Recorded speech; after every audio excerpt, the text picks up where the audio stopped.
The morning they laughed at me, down at the feed co-op, it was a Tuesday in the third week of October 2019, and the frost had come in, low and quiet the night before, sitting on the stubble fields like something that hadn't decided yet whether it was serious. I remember because I'd backed the truck up to the loading dock to get 3 bags of mineral mix, and Charlie Brent was leaning against the wall the way he always leaned, one boot crossed over the other, coffee going cold in his hand, and he looked at the check I was writing out, and he said, in that flat way he had that wasn't cruel, but wasn't warm either, he said, "I heard you bought the old Keswick ground," and I said I had. And he looked at the dock, and then back at me, and he said, "What in the world for?" Not even as a question. More like a statement. He'd already answered himself. And by noon that day, the diner had a version of the story, and the version had grown, the way those things do in a small county. Until by the time it got back to me, I had purchased 65 acres of pure blackberry thorn and standing rainwater for a figure roughly double what I'd actually paid, which was already more than most people thought it was worth. The number I paid was $6,400 even. Back tax sale. County courthouse.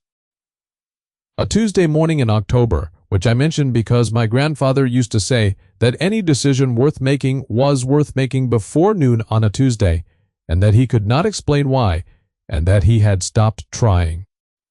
The 65 acres sat against the northeast corner of my home ground, separated from it by a fence line I had been patching since my father's time. And for all the years I'd owned the adjoining field, I had watched that parcel go from rough pasture to scrub to what it was by the fall of 2019, which was a solid wall of blackberry cane 8 feet high in most places, standing water in the low southwest quadrant that hadn't drained properly in at least a decade, and somewhere in the middle of all of it, to a stone barn. My grandfather had pointed out from the road when I was 9 years old, and said something I would not understand for another 40 years. I'll get to what he said. I have to get there. Right. But I want you to understand first what those 65 acres look like from the road that October morning, and why every reasonable person in the county thought I had made a significant error in judgment, because understanding what it looked like is the only way to understand why what happened next meant anything at all. What it looked like was a defeat. Not a recent one, an old one. The kind that happens when land is left to its own conclusions for long enough that the land begins to make statements. The blackberry had taken the fence rows first, the way it always does, then spread inward in a kind of slow, confident argument. You could not see 20 feet into it from the road. The standing water in the low ground had drowned out whatever grass had been there before and left behind a wet gray mat of dead vegetation that smelled, on warm afternoons, like something between river mud and old wood. There were 2 places along the road frontage where you could still see what the pasture fence had been, just the top wire showing above the cane, orange with rust, sagging in long, tired, catenary curves between posts that had long since given up standing straight. I had looked at that fence every season for years. I knew exactly how bad it was. And I bought the ground anyway. And the reason I bought it, the real reason, under all the other reasons, goes back to a Saturday, in what must have been the spring of 1981, when I was 11 years old, and my grandfather drove me out to that parcel in his truck, an old gray Ford, with a crack in the passenger window that whistled on the highway, and we sat at the road edge. It was pasture, then real pasture, grazed down tight. 4-wire fence, a gate that actually swung properly. And in the middle of it, visible from the road, because there was nothing tall enough to hide it yet, was the stone barn. Not large, maybe 40 feet on its longest side, but built in the way that old barns were built when the men building them expected the thing to outlast their grandchildren, which it had, which it was still doing, though you couldn't see it anymore. From where I stood that October morning in 2019, because the blackberry had eaten the sky between us. My grandfather said, "That's a laying barn." And I asked him what that meant, because I was 11, and he said it meant it was built close to the ground because whoever built it understood what the ground was doing there. And I asked him what the ground was doing there, and he looked at me in the way he had when he was deciding how much a person needed to know at a particular moment, and he said, "I'll show you sometime." And I want to be honest about this part. He never did. He died in the winter of 1987, when I was 17, before he ever took me back to that parcel. And whatever he had meant to show me, he took with him, or almost took with him, because there was the notebook. But I am getting ahead of myself, and this story doesn't work if I tell it out of order. So stay with me.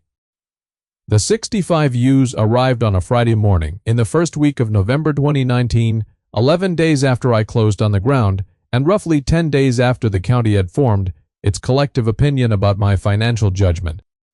I had bought them at a sale barn 3 counties over. Culls mostly. Older animals the sellers were moving because they were done with them, which meant they were exactly the kind of sheep I wanted. Not young, not pretty. Not the kind of thing you see in a magazine about small farming. These were working animals that had been working a long time, and they were the right size, and they were used to rough going. I paid between $42 and $68 a head, depending on the animal, and the whole lot came to just over $3,100, which I paid in cash from an envelope in the glove box of my truck, and the man who sold them to me watched me count it out on the hood in the thin November light, and he said, "Those are good old girls." And I believed him because he said it the way a man says something that is simply true, rather than the way a man says something he is trying to convince you of. I want to tell you what Charlie Brent said when he saw that trailer come up my road. He had stopped at the end of his lane for the mail, which he always collected around 9 in the morning, and he watched the truck and trailer go past, and he drove down to my gate, and he sat there until I came over, and he said, "What are you doing with 65 fat old ewes on 40 acres of standing water and thorn?" And I told him I was farming. And he looked at the trailer, and he looked at me. And he said, "All right then," in the same tone a man uses when he has decided to let someone learn something the hard way, and he drove back up to his house. I do not hold any of this against Charlie. He is a reasonable man. And by every reasonable measure he was right. The ground was not set up for sheep. The shelter was not visible. The water was not managed. The fence, such as it was, required 2 full days of repair before I would trust it to hold anything. And I put in those 2 days on a Monday and Tuesday in the first week of November, with wire and a post maul and a come-along, working from the road frontage back.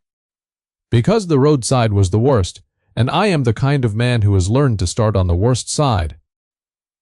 My wife, who is practical in the way of people who have watched a lot of plans unfold and have learned which ones to watch quietly and which ones to stop, stood at the gate on the second afternoon and asked me how many acres of that we were actually going to be able to use this season.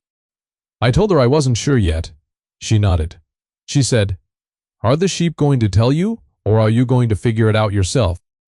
And I said I was going to let the sheep tell me, because I had learned long ago that when I tried to figure things like this out myself, I got it wrong, and when I let the animals work ahead of me, I got it right, or right enough. She considered this. She said, "All right," and she went back to the house, and I went back to the fence.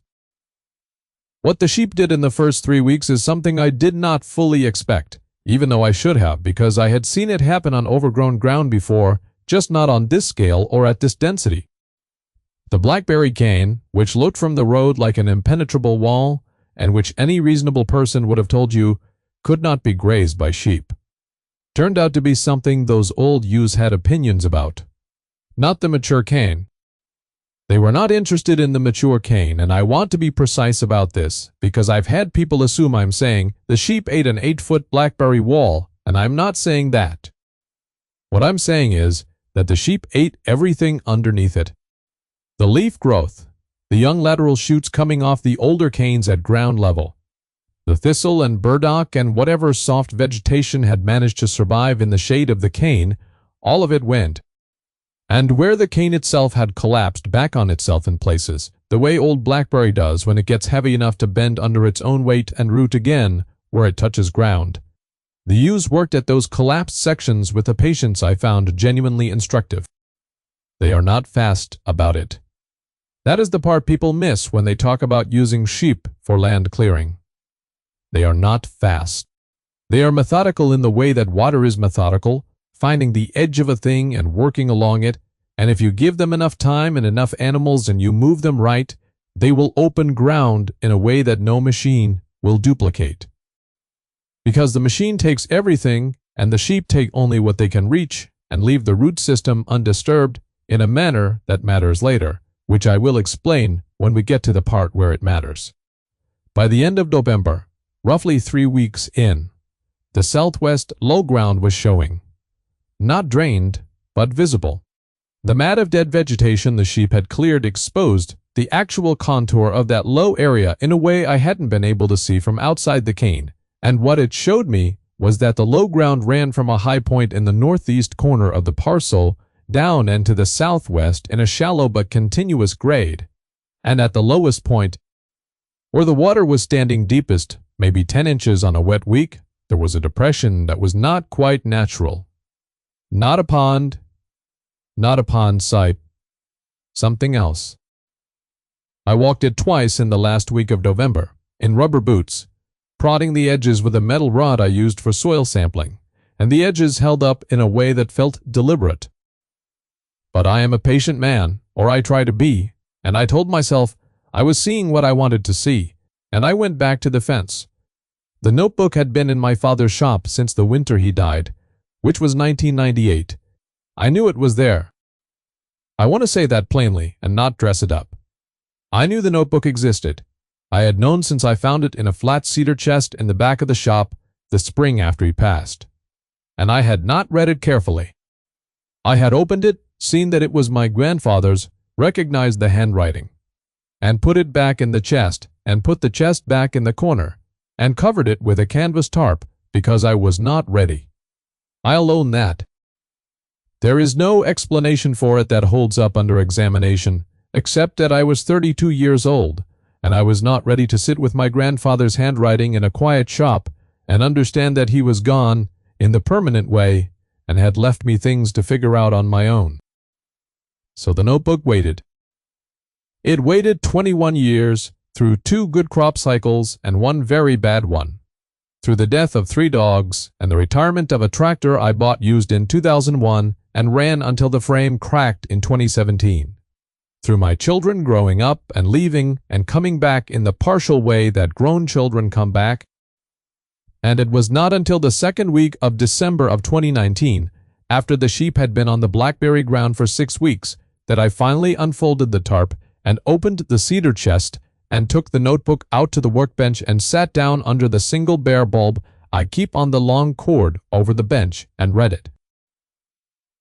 It is a standard composition notebook, the kind with the black and white marbled cover, and the cover is soft at the corners in the way of things that have been handled for years. 80 pages in my grandfather's handwriting, which was small and forward-leaning and very consistent. The handwriting of a man who had done a great deal of writing in his life and expected what he wrote to be legible later. The first 40 pages are field notes. Dates, observations, yields, notes about soil behavior in specific locations on the home farm going back to 1961. The middle section is drainage notes. Very specific, with hand-drawn maps of tile lines my grandfather had laid, or inherited, or suspected. And some pages in there are dense with measurements.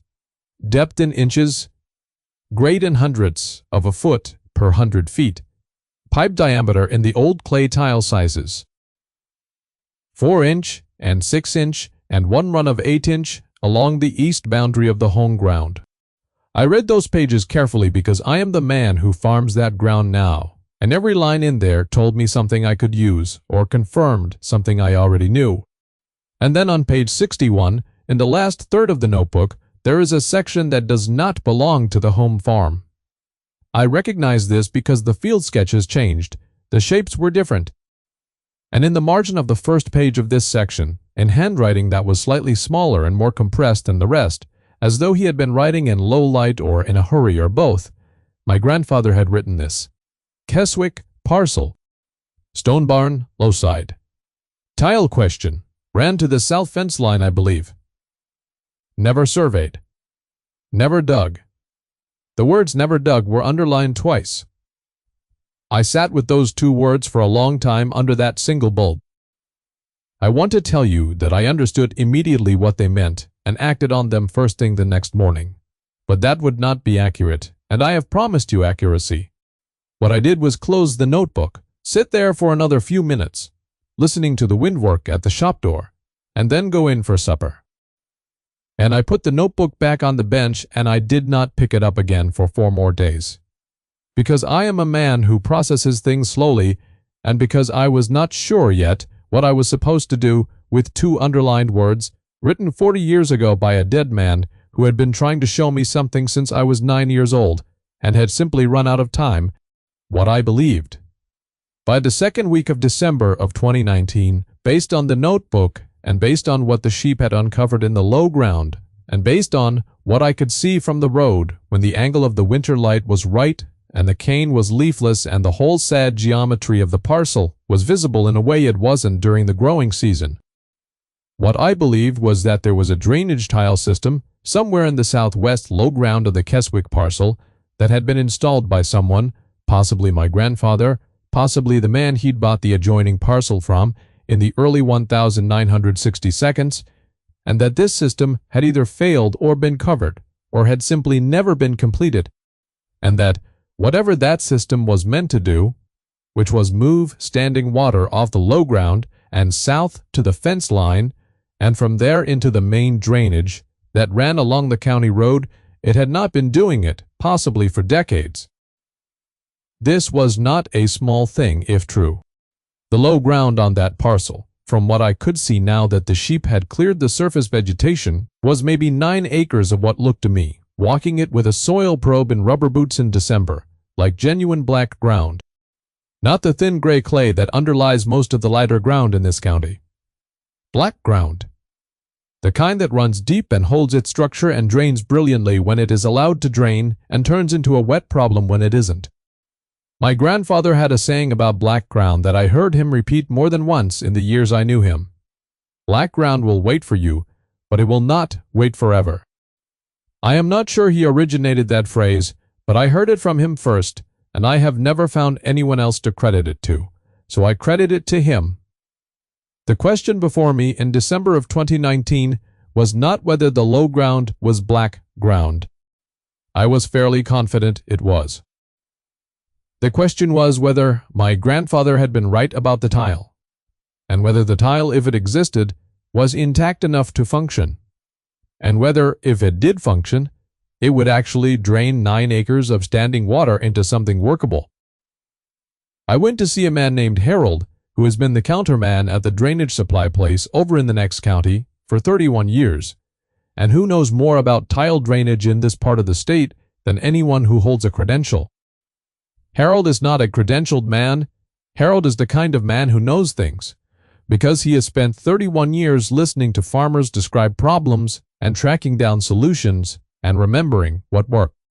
I drove over on a Thursday morning in the 3rd week of December, and I put the notebook page in front of him, the page with the Keswick notes and the 2 underlined words, and I described the low ground and the contour I had walked, and the feel of the soil at the probe, and the distance from the suspected tile line to the south fence. Harold read the notebook page twice. He looked at the hand-drawn sketch.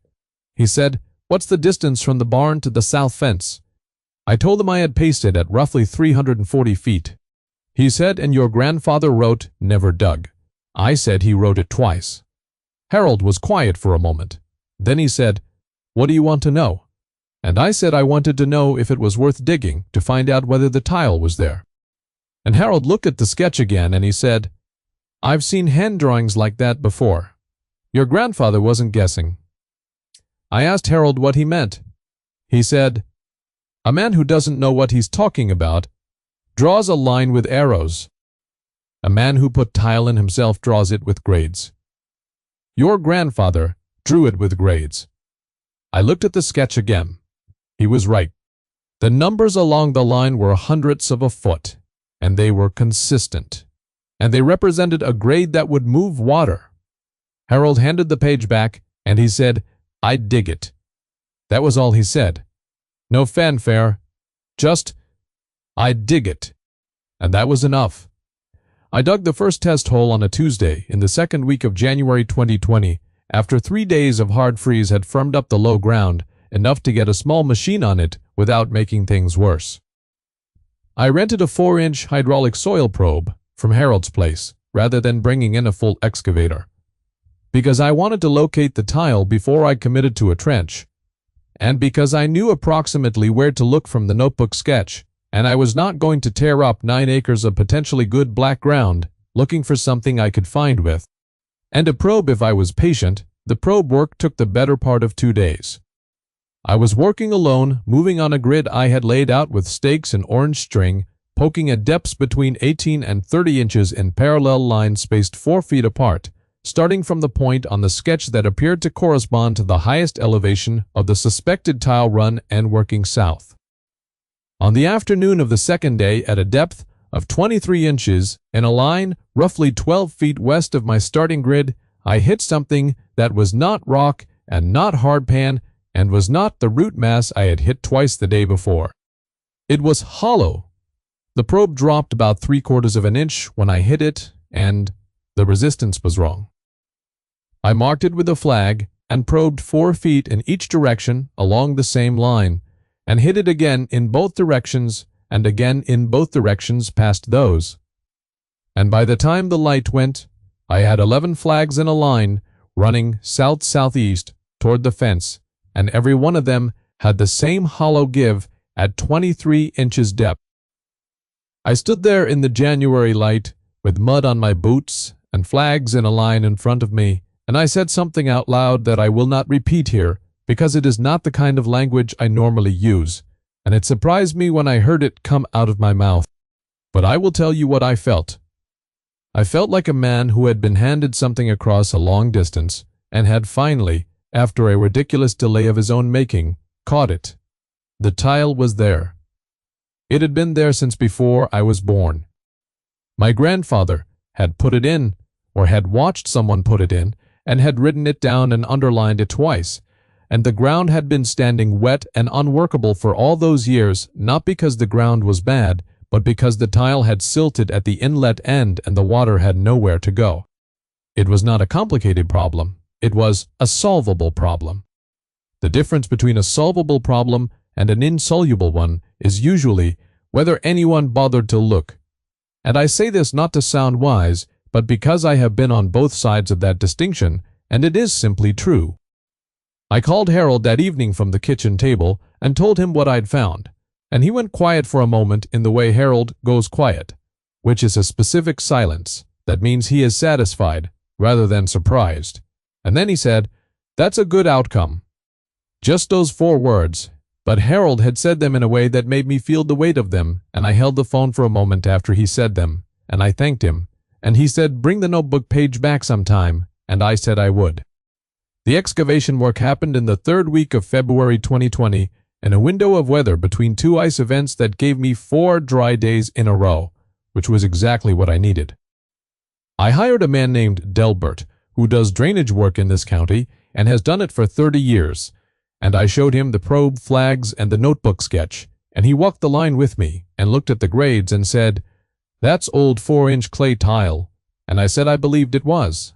And he said, "Some of that old tile is still perfect if it hasn't been crushed," and I said I was hoping that was the case. It was not a perfect case. The first 40 feet south of the barn foundation were intact, still laid on grade, still accepting a probe without collapsing. The next 60 feet had 3 breaks, likely from root intrusion over the decades, and those sections were silted solid and would need to be replaced with new 4-inch corrugated. The south end of the run, the last 180 feet to the fence line, was intact and clear, which Delbert confirmed by running water down from the break point and watching it come through clean at the fence end in under 4 minutes. So the job was not full replacement. It was repair and clean out and a new inlet structure at the barn end, which was where the silt had accumulated worst, and the whole thing came to a final invoice of $3,840 for 2 days of Delbert's machine time and materials and his helper. I stood at the fence on the second afternoon and watched the tile work, and I thought about my grandfather standing somewhere on this same ground, maybe in a November, that looked a lot like the one I'd come through, watching the same kind of work happen and writing it down in that small, forward-leaning handwriting. And putting a question mark next to things he wasn't sure of and underlining the things he was, and then dying before he could come back and check his work. The tile was there. He had been right. He just never got to know it. By the end of February, the standing water in the southwest low ground had dropped 4 inches. By mid-March, it had dropped another 3. By the first week of April of 2020, when I walked that ground with my soil probe on a morning that was 51 degrees and overcast with a smell of turned earth coming up from the drainage relief, I was walking on firm, black ground that pushed back against the probe with the authority of soil that knew what it was supposed to be doing and had been waiting a long time to do it. My grandfather's aphorism came back to me on that walk. Black ground will wait for you, but it will not wait forever. I have to believe that somewhere in the logic of a man who spent his life paying attention to the ground, there is a joke in there. He knew what that ground was. He laid the tile. He wrote it down. He just didn't reckon on forever being 21 years of a composition notebook sitting under a canvas tarp in a dead man's shop, waiting on someone who wasn't quite ready to read it. Charlie Brent stopped at my gate on a morning in the second week of May 2020. Not because he had been watching for an opportunity to say anything. Charlie is not that kind of man. He stopped because he was going past, and he could see from the road what had happened to the low end of the Keswick ground, and it is the kind of thing that a man who farms and pays attention cannot drive past without stopping. What he saw from the road was this: 65 acres of ground that had been a wall of blackberry cane the previous October was now, in the most honest description I can give you, a farm. Not finished, not perfect. Not the kind of thing you would photograph for a magazine. But the cane had been broken back along the road frontage by 2 solid seasons of sheep work and 1 pass with a brush mower along the worst of the standing sections, and the interior was open to the sky in a way it had not been open in at least 15 years, and the southwest low ground, which had been 9 acres of standing rainwater and dead vegetation when I bought the parcel, was green. Not a spectacular green, not a lush green, but the working green of ground that has been drained and has had a season to begin establishing itself, and you could see from the road that it was black ground under that green, because black ground in May has a particular color and a particular quality of light over it that is different from the clay gray of poor pasture. And a man who knows ground can see it from a moving vehicle. Charlie sat in his truck at my gate for a moment before he got out. I walked over from where I had been running fence posts along the new interior line I was putting in to divide the parcel into rotation paddocks. He stood at the fence and he looked at the low ground and he said, "That's not as wet as it was." I told him it wasn't. He looked at the stone barn, which was visible now from the road for the first time in years. The old limestone walls, the color of a winter sky, the roof still sound. The 2 original openings on the south side standing open to the May morning, and the sheep moving in and around it in the unhurried way of animals that have decided a thing belongs to them. He was quiet for a moment. Then he said, "That's some black ground down there." I said I thought it was. He looked at me in a way that was not quite a concession and was not quite a compliment, and was something in the territory between them that men who have known each other for years sometimes occupy. He said, "You might not have been as wrong as I thought." And then he got in his truck and he drove up the road, and that was that. I stood at the gate for a while after he left and watched the sheep on the low ground moving in that methodical way, and I thought about what the ground had been and what it was becoming and what it still needed. And I thought about the notebook page and the 2 underlined words and the man who had written them in low light sometime in the 1970 seconds, believing, I think, that he would be back to finish the sentence. He didn't get back, but he left enough. He left the notebook and the hand-drawn grades and the 2 underlined words and a 9-year-old boy in a truck with a cracked window, who would eventually, at considerable delay, and with more help from a set of old ewes than he had any right to expect, figure out what the low ground was hiding. The stone barn is sound. The low ground is draining.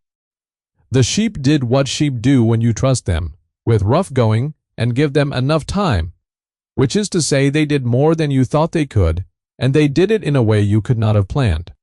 The 65 ewes cost me $3,100. The ground cost me $6,400. The drainage repair cost me $3,840. The fence work and the probe rental and the brush mowing came to just under $2,000 more.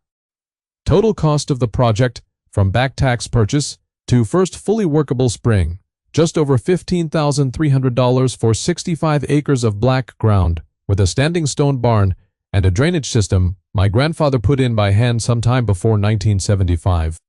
I do not know what that ground is worth now.